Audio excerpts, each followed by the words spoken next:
बिहार विधानसभा चुनाव खत्म होते ही आए एग्जिट पोल ने सियासी पारे को आसमान पर पहुंचा दिया है। राजनीतिक दलों की धड़कनें बढ़ी हुई हैं और ज्यादातर सर्वे एनडीए को बहुमत दे रही हैं।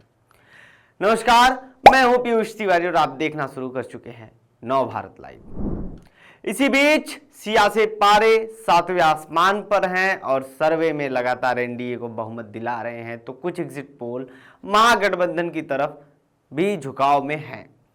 इसी बीच वैशाली जिले से एक ऐसा सर्वे सामने आया है जिसने सभी हॉट सीटों पर खलबली मचा दी है। महुआ पर सबकी निगाहें टिकी हुई हैं और यहां से क्योंकि लालू प्रसाद यादव के बड़े बेटे तेज प्रताप यादव की अपनी ही पार्टी आरजेडी के उम्मीदवार से सीधा जंग है और आंकड़े बेहद चौंकाने वाले हैं। यह सर्वे वैशाली जिले को लेकर किया गया है जिसमें 14,256 लोगों का सैंपल साइज लिया गया है, जहां 54.88% मतदान हुआ था। इस बीच इस सर्वे ने महुआ सीट पर एक बड़ा दावा खेल दिया है, जहां से तेज प्रताप यादव अपनी नई पार्टी जनशक्ति जनता दल से मैदान में हैं। उनकी सीधी टक्कर आरजेडी के मौजूदा विधायक और तेजस्वी के करीबी माने जाने वाले मुकेश रोशन से है। इस सर्वे ने तेज प्रताप के समर्थकों की चिंता बढ़ा दी है। सर्वे में तेज प्रताप को 0 सीट मिलती हुई देखी जा रही है। इस सर्वे के आंकड़ों के मुताबिक आपको बता दें कि वैशाली जिले में महागठबंधन को 4 सीट पर जीत मिलती दिख रही है और उनका वोट शेयर 43.62% है। वहीं एनडीए को भी 4 सीटें मिलने की अनुमान है, जिसका वोट शेयर 40.33% है। सबसे चौंकाने वाली बात यह है कि तेज प्रताप यादव की पार्टी जनशक्ति जनता दल को लेकर जिस सर्वे में एक भी सीट नहीं मिल रही है, जीएसपी को 0 सीट के साथ महज 7.46 यानी 4-6% वोट शेयर मिलता दिख रहा है। अन्य के खातों में 8.58% जानकारी आई है। एआई पॉलिटिक्स इलेक्शन मैनेजमेंट सर्वे के आंकड़े बता रहे हैं ये कहानी, और इन्हीं पर ही आधारित है।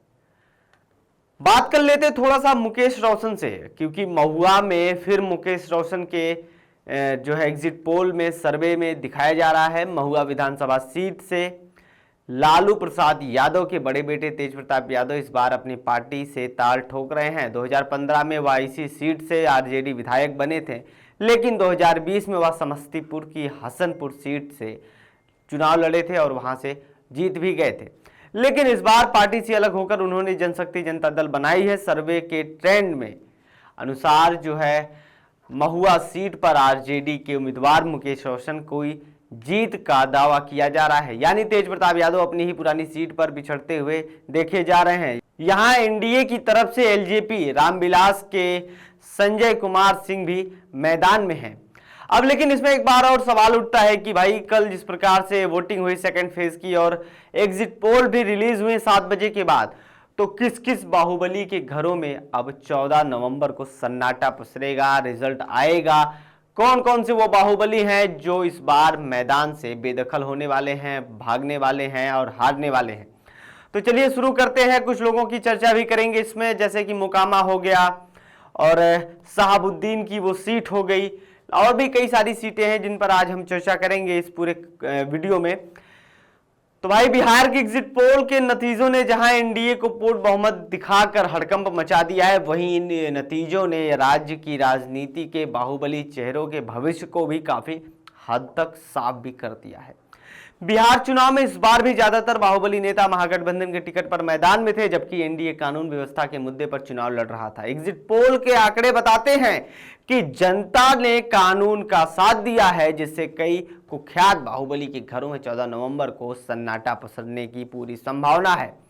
एग्जिट पोल के नतीजों में कुछ ऐसी बाहुबली नेता भी हैं जिनके मजबूत जातीय समीकरण और व्यक्तिगत वर्चस्व के कारण उन्हें जीत मिलती दिख रही है।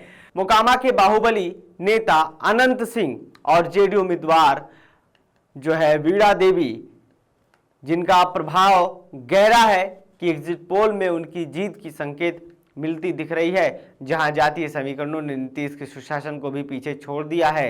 एग्जिट पोल के नतीजों में कुछ ऐसे बाहुबली नेता भी हैं जिनकी मजबूत जातीय समीकरण और व्यक्तिगत वर्चस्व के कारण उन्हें जीत मिलती दिख रही है। मोकामा के बाहुबली नेता और जेडीयू उम्मीदवार अनंत सिंह के क्षेत्र में उनका प्रभाव इतना गहरा है कि एग्जिट पोल में उनकी जीत का संकेत मिला है। यहां जातीय समीकरणों ने नीतीश के सुशासन को भी पीछे छोड़ते दिखाई दे रहा है। इस सीट पर दूसरे बाहुबली नेता सूरजभान की पत्नी वीणा देवी की हार बताई गई है। एग्जिट पोल में किस किस बाहुबली की जीत पक्की हो रही है? एग्जिट पोल में सबसे ज्यादा निशाना महागठबंधन के उन बाहुबली उम्मीदवारों को बनाया गया है जिनकी जीत को आरजेडी अध्यक्ष लालू यादव और तेजस्वी यादव को पक्का माना गया था। एनडीए के जंगल राज पर लगातार किए गए हमलों और कानून व्यवस्थाओं के मुद्दों पर जनता ने गंभीरता से लिया है और नवादा के वारिसलीगंज सीट से आरजेडी के टिकट पर अनीता देवी और बीजेपी की टिकट पर अरुणा देवी मैदान में है। अनीता देवी बाहुबली अशोक महतो की पत्नी है, जबकि अरुणा देवी बाहुबली अखिलेश सिंह की पत्नी है। एग्जिट पोल के नतीजों में अनीता देवी की हार और अरुणा देवी की जीत होती दिख रही है। अब बात करते हैं अनंत सिंह मुन्ना और रितलाल का, क्या होगा भाई इनका? जेडीयू से एक तरफ बाहुबली बिंदी यादव की पत्नी और मौजूदा एमएलए मनोरमा देवी गया में फंसती हुई नजर आ रही हैं। सत्ता विरोधी लहर के कारण उन्हें नुकसान हो सकता है। आरजेडी के टिकट पर दानापुर से चुनाव लड़ रहे रितलाल यादव की सीट भी फंसती हुई नजर आ रही है। इस सीट पर बीजेपी प्रत्याशी रामकृपाल यादव की जीत की उम्मीद है। जेल में बंद बाहुबलियों के घरों में क्या मनेगा जश्न 14 तारीख को? इसी तरह आते बात करेंगे लालगंज की, तो लालगंज से एक और भूमिहार बाहुबली मुन्ना शुक्ला की बेटी शिवानी शुक्ला की जीत पर भी संशय के बादल मंडरा रहे हैं। बिहार चुनाव के अधिकांश एग्जिट पोल में लालगंज सीट के एनडीए प्रत्याशी की जीत होती नजर आ रही है। हालांकि कुछ एजेंसी के एग्जिट पोल भी शिवानी शुक्ला की जीत बता रहे हैं। वहीं रघुनाथपुर से चुनाव लड़ रहे मोहम्मद शहाबुद्दीन के बेटे ओसामा की एग्जिट पोल में जीत बताई गई है। हालांकि कुछ एग्जिट पोल में एनडीए कैंडिडेट को भी जीत बताई जा रही है। आते बात करेंगे कुल मिलाकर जो इस बार के चुनाव में बाहुबली नेताओं ने वोटरों को प्रभावित करने में सफलता पाई है। यह स्पष्ट है कि 14 नवंबर को मतगणना के दिन कई बाहुबली उम्मीदवार और उनके समर्थक के घरों में सन्नाटा पसर सकता है, जबकि अनंत सिंह जैसे नेताओं के घरों में जश्न मनाया जाएगा और तैयारी भी लगातार 1 लाख भोजों की भी जा रही है। वैसे आपको क्या लग रहा है कि इस बार कौन कौन से बाहुबली जीत रहे हैं और कौन कौन से हार रहे हैं? आपका एग्जिट पोल क्या कहता है? कमेंट बॉक्स में जरूर लिख करके बताएं और बने रहें नव भारत लाइव के साथ। धन्यवाद।